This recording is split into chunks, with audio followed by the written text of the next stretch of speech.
तो हेलो दोस्तों, सभी को हर हर महादेव। तो उस रात वो दोनों अकेले जा रहे थे और ऐसे किसी की मदद नहीं करनी चाहिए, खासकर अनजान व्यक्ति की, वो भी रात में। और आज कल भलाई का ज़माना नहीं है। तो चलिए इसी कहानी की शुरुआत करते हैं। मैं हूं आदित्य, आप देख रहे हैं आदित्य की हॉरर स्टोरी। और आप चैनल पे नए हो तो लाइक कमेंट शेयर सब्सक्राइब जरूर कर देना। तो ये कहानी है आज से कुछ 4 से 5 साल पुरानी, जब मनोज और उसकी फैमिली, उसके मम्मी पापा, उसकी पत्नी और 2 बच्चे रहते थे। बेसिकली मनोज का बड़ा बेटा कॉलेज में पढ़ता था और उसका छोटा बेटा अभी 12th में था। और उसके बड़े भाई के पास फ़ोन था तो वो फ़ोन में लगा रहता था, उसके छोटे भाई के पास फ़ोन नहीं था। तो उसके मम्मी पापा वो बोलता है अपने मम्मी पापा से, पापा मुझे फ़ोन चाहिए, वो भी नया। मुझे नहीं पता, मुझे फ़ोन चाहिए। कैसे ही फ़ोन चाहिए, वो मतलब मचल गया था। बोलते ना, उसने जिद पकड़ ली, मेरे को फ़ोन चाहिए तो चाहिए, बस बात ख़त्म। तो ये सुन के घर वाले इग्नोर करते हैं। बेसिकली अभी फ़ोन देना नहीं चाहिए उनको, मतलब उस ज़माने, अब तो छोटे छोटे ही फ़ोन चला रहे हैं। तो उन्होंने मना कर दिया, अभी नहीं मिलेगा। तो 12th में अगर अच्छी परसेंट लेके आएगा ना तो तेरे को फ़ोन दे देंगे। तो 12th में मन लगा के पढ़ता है और आता है रिजल्ट का टाइम, तो उसको परसेंट ठीक ठाक आ जाते हैं, जैसे कि उनके घर वालों ने एक्सपेक्ट किए थे उससे। तो हाँ, आ जाते। अब आती है फ़ोन की बात। तो अपने घर में वो फ़ोन को बोलता है, तो उसको घर वाले उसको एक सेकंड हैंड फ़ोन दिलवा देते हैं। बेसिकली वो खेलता है पबजी उस गेम में। तो ना वो पबजी खेलता है, तो ना छोटा फ़ोन था, सेकंड हैंड फ़ोन था, तो हैंग कर जाता है। तो ना वो उसका बार बार हैंग कर जाता था और मर जाता था वो बार बार। तो उसको गुस्सा आती थी। उसने मम्मी के पास जाके फ़ोन मम्मी को पकड़ा के बोल दिया, मुझे नया फ़ोन चाहिए, मुझे नहीं पता, वरना मैं आज से खाना नहीं खाऊंगा। तो वो बेसिकली छोटा था, उसकी बातों पर कोई इग्नोर नहीं करता है, इग्नोर कर देते सब बातों को उसकी। तो वो अपने रूम में चला जाता है। फिर आता है शाम का टाइम, वो खाना खाने के लिए बुलाते हैं। वो खाना खाने नहीं आता। मम्मी पापा से वो गुस्सा था, बोलता है मुझे नहीं खाना वगैरह, मैं फ़ोन आएगा तभी खाऊंगा। तो घर वाले थोड़ा उसको डांट वगैरह के खाना वगैरह खिलवा देते हैं। तो फिर वो सुबह फिर अपना गेम वगैरह खेलता है। बेसिकली अभी 12th के पेपर हो गए तो उसकी छुट्टियां चल रही थी, यही मान लो। तो वो खेलता है, फिर मर जाता है। फिर उसको गुस्सा आता है, फिर अपनी मम्मी से पापा से बोल देता है, मेरे को आज फ़ोन चाहिए वरना मैं घर छोड़ के भाग जाऊँगा। वो सुबह खाना नहीं खाता है और शाम को अपनी साइकिल लेके चला जाता है घूमने। तो बढ़िया घूमने जाता है वो। उसके घर वाले देखते हैं उसको कमरे में नहीं है, उसके लिए कॉल वगैरह लगाते हैं, वो कॉल नहीं उठाता।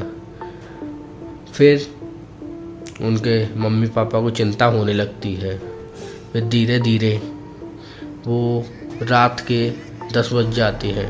बेसिकली वो सुनसान इलाका था थोड़ा, तो रात के 10 बज जाते हैं। उनको चिंता होने लगती है। वो उसका बड़ा भाई और उसके पापा उसको देखने के लिए जाते हैं, ढूंढने जाते हैं। वो अपनी चिल, उसके पास पैसे थे थोड़े, तो चिल कर रहा था, बढ़िया पार्टी नहीं, कैफे मतलब खाना वगैरह खा रहा था, चिल कर रहा था। उसको लगता कोई टेंशन नहीं, अपन है ना इसमें, कल तक स्वाद तक नया फ़ोन आ जाएगा बस मेरा, यही मानना था उसका। बट ये उसकी सबसे बड़ी भूल थी। जी हाँ, तो चलिए और बताते हैं इससे आगे। तो वो खाना वगैरह खा के करीब 12-1 बज जाते हैं उसको। तो होटल वगैरह भी बंद थे, वो कैफ़े वगैरह बंद होने वाले थे। तो वो वहाँ से निकल आता है अपनी साइकिल से। तो साइकिल से बढ़िया चिल करते करते उसके घर के जाने के ना 3 रास्ते हैं। वो घर से थोड़ा दूर 4-5 किलोमीटर दूर आ गया था। घर से जाने के 3 रास्ते हैं। एक तो मेन हाईवे, तो उस पर बिल्कुल नहीं जाएगा।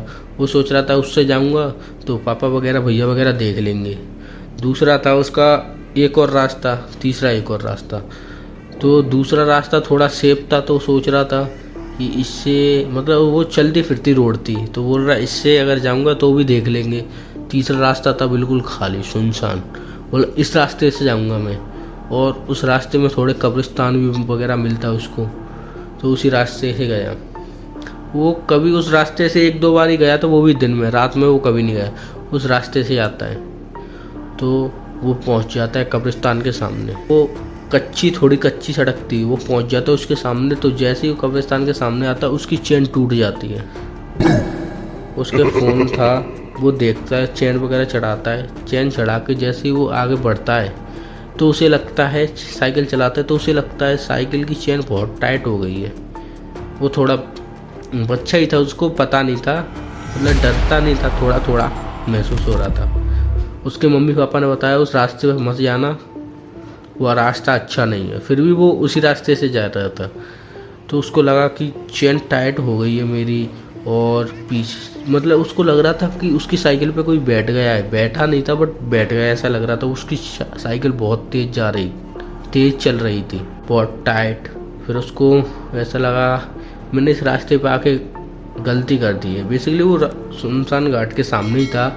वो सोच रहा था मैंने आके इस पे गलती कर दी है।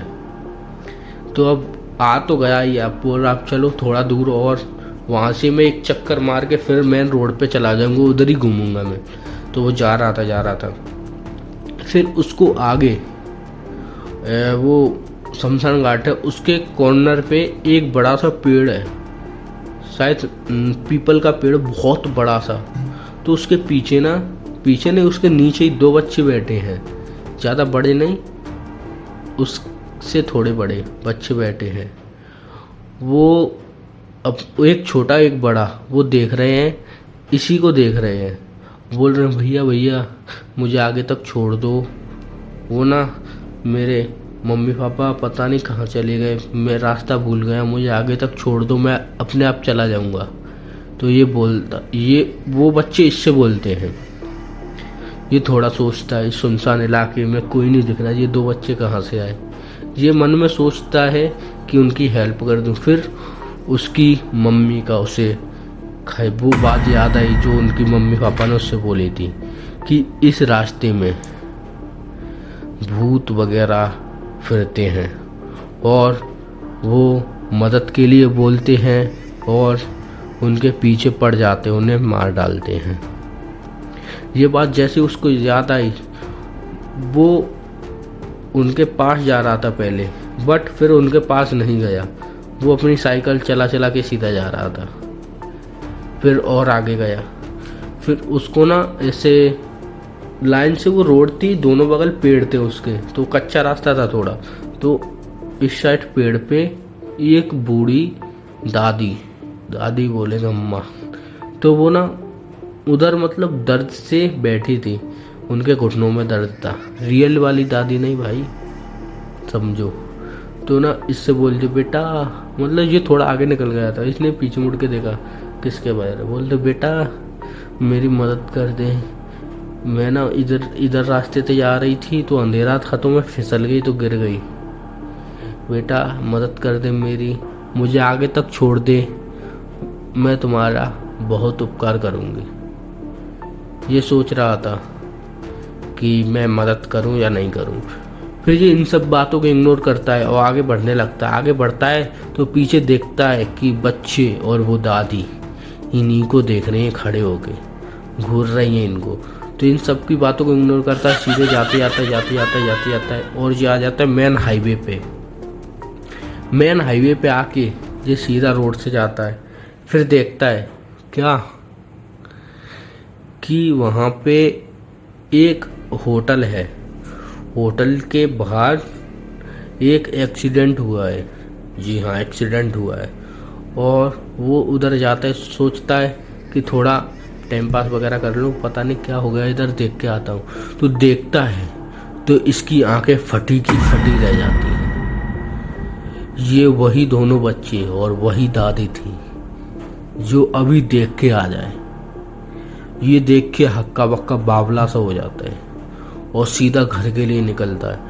घर रास्ते में जाता है तो उसे क्या दिखता है कि वो दादी और वो इसी के पीछे आ रहे हैं। ये देख के पागल हो जाता है। ये साइकिल बहुत तेज चलाता है, इसका साइकिल से थोड़ा बैलेंस वगैरह बिगड़ जाता है और ये गिर जाता है। जैसे गिरता है उसके हाथों में से खून निकलता है। खून निकलता है वैसे ही वो बच्चे और वो दादी दोनों आके इसके खून को चाटने लगते हैं। ये बिल्कुल पागल हो जाता है, पागल नहीं, डर के मारे कांपने लगता है और मम्मी मम्मी रोने लगता है। ये वहीं पे उसकी हालत टाइट हो जाती है। ये सोचता है मैं घर वालों को फ़ोन लगाऊं। जो फ़ोन देखता है जिम में, फ़ोन तो था बट स्विच ऑफ था। फिर इसको एक लाइट आती हुई दिखती है अपने सामने से। तो कौन थे वो? इसके बड़े भाई और पापा थे।